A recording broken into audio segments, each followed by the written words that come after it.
go into mult B.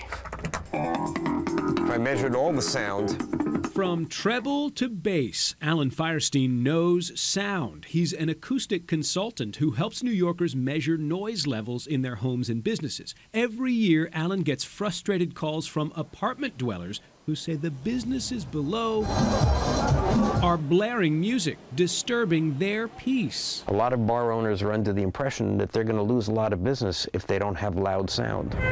Firestein took the I-Team out on a busy Friday night. The sound from this bass is going up to over 80 decibels. Just about everywhere we turned, That's a violation. he found illegal levels of sound. You see them jump up with every beat of the music.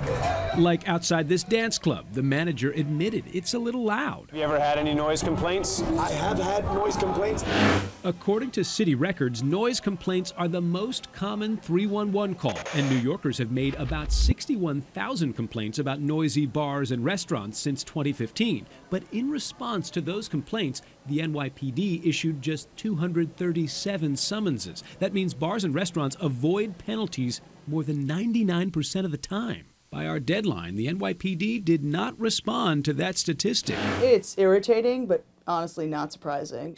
This resident on the Lower East Side didn't want to share her name, fearing retaliation from a rent-controlled landlord, but she is one of many New Yorkers who took her complaint to the City Department of Environmental Protection. That agency sent a trained noise inspector, but his meter did not record a violation. I don't know how many complaints I had to make to even get them to come out and do a reading, to then know that, oh, well, it was just pointless. The bass frequency is over here. Firestein has a theory about why so few complaints result in actual violations. He says the New York City Noise Code has two parts, one that deals with mid-range and treble sounds, and another that deals with thumping bass.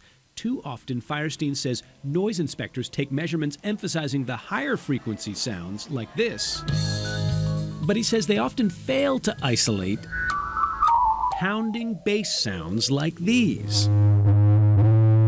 Let me tell you what typically happens. An inspector has ears. They go to someone's apartment. The complainant says, "You can hear that restaurant. You can hear that bass booming through." And they say, "Yes, I'm sorry. My meter doesn't pick that up." The DEP says inspectors can isolate bass sounds, but a spokesperson told the I-Team they initially focus on the higher frequency sounds because they're more likely to capture violations that way. One thing is clear, violations are few and far between. In the last 5 years, the DEP has written an average of just 36 tickets a year for loud music at bars and clubs. This is all 180 of them. Only 1 in 10 isolated the bass. Back to you.